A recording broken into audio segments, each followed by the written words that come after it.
धोकादायक ठरलेल्या शाहू मार्केटच्या पुनर्विकासाचा प्रस्ताव मंगळवारी ठाणे महापालिकेच्या महासभेत चांगलाच गाजलाय.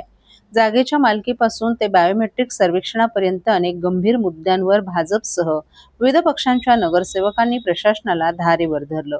मूळ गाळेधारकांना डावलून पोटभाडेकरूंना लाभ देण्याचा प्रयत्न होत असल्याचा आरोपही सभागृहात करण्यात आला.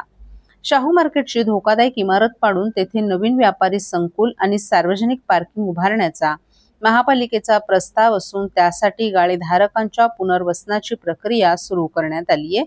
मात्र बायोमेट्रिक सर्वेक्षणादरम्यान तब्बल 35 गाळ्यांचं महापालिकेची पूर्वपरवानगी न घेता हस्तांतरण झाल्याचं समोर आल्यानं हा प्रश्न अधिकच गुंतागुंतीचा बनला आहे.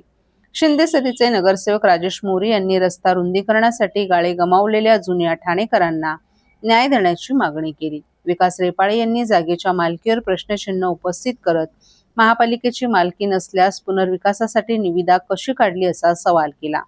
शिंदे सेनेचे गटनेते पवन कदम यांनी पात्र गाळेधारकांवर अन्याय होऊ नये यासाठी सर्व संबंधितांना एकत्र बोलावून तोडगा काढण्याची सूचना केली. चर्चेदरम्यान सभागृहात काही काळ तणावाचं वातावरण निर्माण झालं होतं. अखेर हनुमंत जगदाळे यांनी प्रस्ताव मंजूर करण्याची मागणी केली आणि बहुमतानं शाहू मार्केट पुनर्विकासाच्या प्रस्तावाला मंजुरी देण्यात आली.